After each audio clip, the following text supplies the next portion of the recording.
salam sehat untuk kita semua. Perkenalkan, nama saya Juliana Khalidu dengan nomor induk mahasiswa 2214202023. Saya mahasiswa dari Universitas Pembangunan Indonesia Manado, Fakultas Keperawatan, kelas B1 Ekstensi. Di sini saya akan melakukan pemaparan materi dari keperawatan gawat darurat dengan dosen pengampu Nurse Olvin Manengkei, Sarjana Keperawatan Magister Kesehatan. Untuk itu, selamat menyaksikan.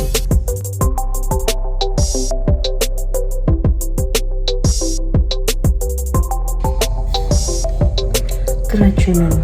Definisi dari keracunan. Keracunan merupakan masuknya suatu racun ke dalam tubuh yang disebabkan oleh menelan, mencium, menyentuh, atau menyuntikkan berbagai macam obat, bahan kimia, racun, atau gas yang mengganggu fungsi organ dan dapat menimbulkan kematian. Penyebab keracunan terdiri dari beberapa hal, yaitu makanan, obat-obatan, zat kimia, alkohol, minyak tanah, racun tikus, racun tanaman, karbon dioksida, H2O5, gigitan serangga, dan gigitan ular berbisa. Keracunan dapat diketahui dari gejala yang ditimbulkan seperti pusing, mual, sakit perut, muntah, dan diare. Tubuh yang keracunan akan memberikan pengaruh yaitu kepada jantung yang dapat menyebabkan syok dan gangguan irama jantung.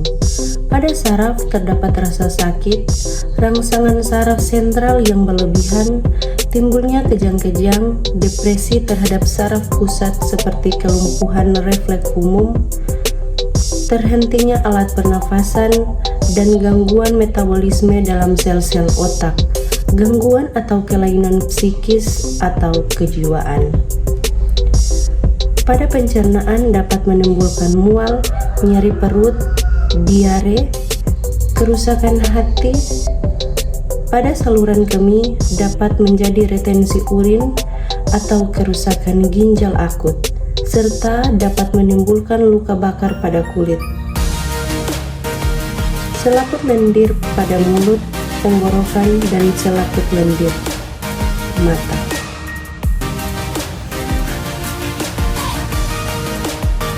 Keracunan makanan.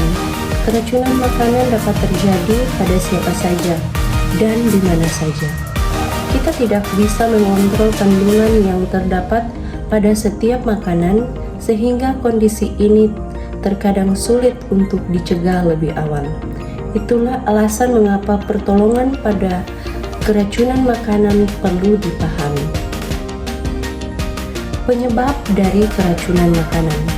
Keracunan makanan umumnya disebabkan oleh kuman atau bakteri, jamur, parasit, atau virus yang ikut tertelan bersamaan dengan makanan.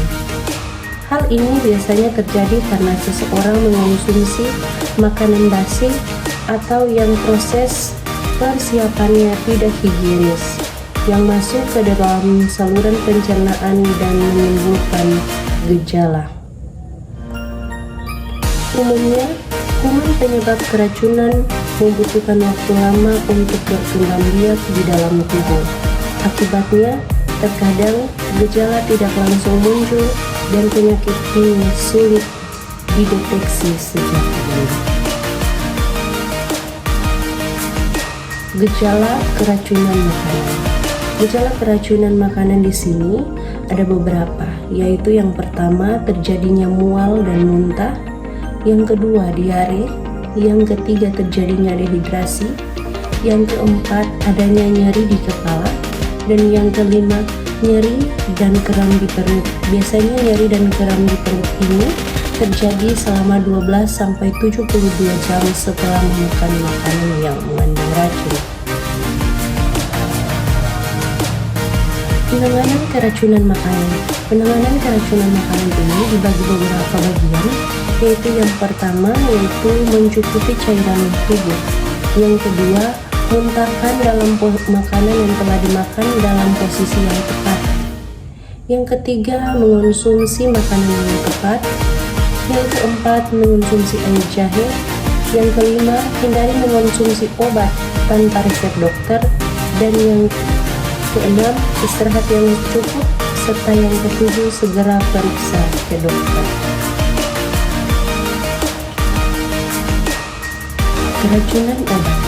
Keracunan obat adalah kondisi yang disebabkan oleh kesalahan dalam penggunaan obat, baik dosis yang berlebihan maupun kesalahan dalam mengkombinasikan obat. Gejala dan cara mengatasi keracunan obat dapat berbeda, tergantung pada jenis obat yang dikonsumsi. Gejala keracunan obat. Gejala keracunan obat bisa berbeda-beda tergantung pada jenis dan dosis obat yang dikonsumsi, serta kondisi kesehatan orang tersebut ketika mengonsumsi obat. Gejala keracunan obat juga seringkali berupa efek samping obat tersebut, tetapi dengan tingkat keparahan yang lebih tinggi. Beberapa gejala umum yang dapat muncul pada seseorang yang mengalami keracunan obat adalah sebagai berikut. Yang pertama yaitu gangguan pencernaan seperti mual muntah atau muntah darah, sakit perut, diare, dan perdarahan pada saluran cerna. Yang kedua, terjadinya nyeri di bagian dada. Yang ketiga, detak jantung lebih cepat atau dada terasa berdebar. Yang keempat, sulit bernapas atau sesak nafas. Yang kelima, terjadinya pusing atau sakit kepala. Yang keenam, terjadinya kejang. Yang ketujuh, penurunan kesadaran bahkan bisa menyebabkan koma. Yang berikut, kulit atau bibir menjadi kebiruan. Yang berikut, hilangnya keseimbangan. Terus kebingungan atau gelisah, dan yang terakhir yaitu terjadinya halusinasi. Penata laksanaan keracunan obat. Yang pertama, perhatikan gejala-gejala keracunan seperti mual, muntah, pusing, sakit kepala, linglung, kejang, atau bahkan terjadinya pingsan. Yang kedua, segera hubungi layanan kontak darurat, lalu sampaikan gejala yang muncul, jenis obat yang diminum, dosis obat, dan waktu terakhir obat tersebut digunakan. Yang ketiga, ikut petunjuk pertolongan pertama pada korban keracunan yang diberikan oleh dokter atau tenaga medis yang terhubung melalui layanan kontak darurat. Yang keempat, pastikan jalan nafas korban terbuka, lalu lakukan pengecekan tanda-tanda vital pada tubuh korban, terutama denyut nadi dan laju pernapasannya. Yang kelima, jika korban tidak merespon dan denyut nadi tidak teraba, Anda dapat memberikan resusitasi jantung paru atau CPR dan nafas buatan. Yang keenam, jangan memberikan obat, makanan, atau minuman apapun untuk menetralkan racun kecuali petugas medis menyarankannya. Yang ketujuh, baringkan tubuh korban menghadap kiri dan buatlah ia senyaman mungkin. Jika korban muntah, segera bersihkan muntahannya agar tidak menghalangi jalan nafas.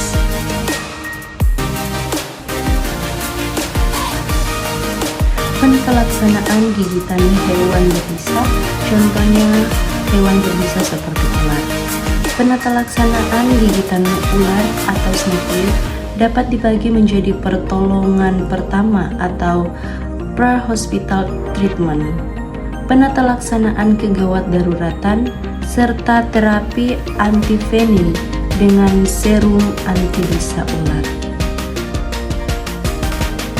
Beberapa hal yang dapat dilakukan pada pasien dengan gigitan ular sebelum dibawa ke rumah sakit atau pre-hospital treatment adalah sebagai berikut.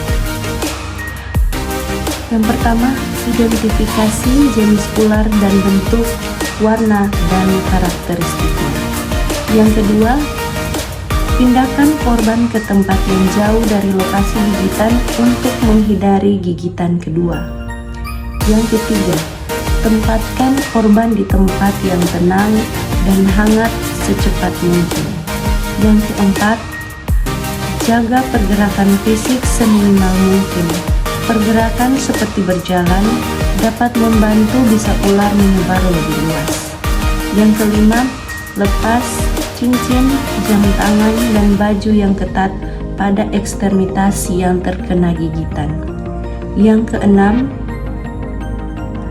imobilisasi ekstremitas yang terkena gigitan sesuai posisi fungsional lebih rendah dari posisi jantung, dengan bidai dan balutan kompresi yang tidak terlalu ketat. Yang ketujuh, pastikan pulsasi diastolic atau pulmonary waving time tetap adekuat.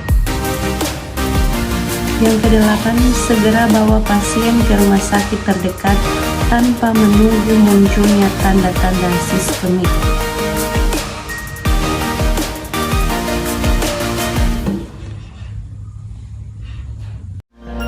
Halo semuanya, selamat datang di Universitas Pembangunan Indonesia Manado. Nah, Universitas Pembangunan Indonesia Manado ini terletak di Jalan Walter Mangosidi 6 nomor 129 Bahu Lingkungan 2. Dan lokasi Universitas Pembangunan Indonesia Manado ini sangat strategis di pusat kota Manado. Universitas Pembangunan Indonesia Manado ini juga memiliki gedung yang sangat megah dengan 7 lantai yang terdiri dari ruangan kantor, ruangan kelas, laboratorium keperawatan, laboratorium komputer, laboratorium bahasa, perpustakaan, dan juga terdapat rooftop di lantai paling atas. Universitas Pembangunan Indonesia Manado ini juga memiliki 6 fakultas dan program studi. Di antaranya yang pertama, Fakultas Pertanian, program studi Agribisnis. Yang kedua, Fakultas Hukum, program studi Hukum. Yang ketiga, Fakultas Teknik, program studi Teknik Elektro dan Teknik Sipil. Yang keempat, Fakultas Ilmu Sosial, Ilmu Politik, program studi Ilmu Politik. Yang kelima, Fakultas Sastra, program studi Sastra Inggris. Yang keenam, Fakultas Keperawatan, program studi Ilmu Keperawatan dan Profesi Nurse. Di mana Universitas Pembangunan Indonesia Manado ini juga didukung oleh sumber daya manusia yang berkompeten dan terverifikasi, di mana tenaga kerja atau pendidik di Universitas Pembangunan Indonesia Manado ini dengan lulusan S2 atau S3 di dalam maupun di luar negeri. Nah, para lulusan Universitas Pembangunan Indonesia Manado ini juga sudah bekerja di berbagai daerah, bahkan juga bekerja di luar negeri. Untuk itu, para putra-putri bangsa yang ingin meraih cita-cita, segera datang ke Universitas Pembangunan Indonesia Manado. Raihlah cita-citamu setinggi mungkin. Yakin dan percaya bahwa Universitas Pembangunan Indonesia Manado ini dapat menciptakan pemimpin yang baik di kemudian hari. Sampai jumpa dan terima kasih.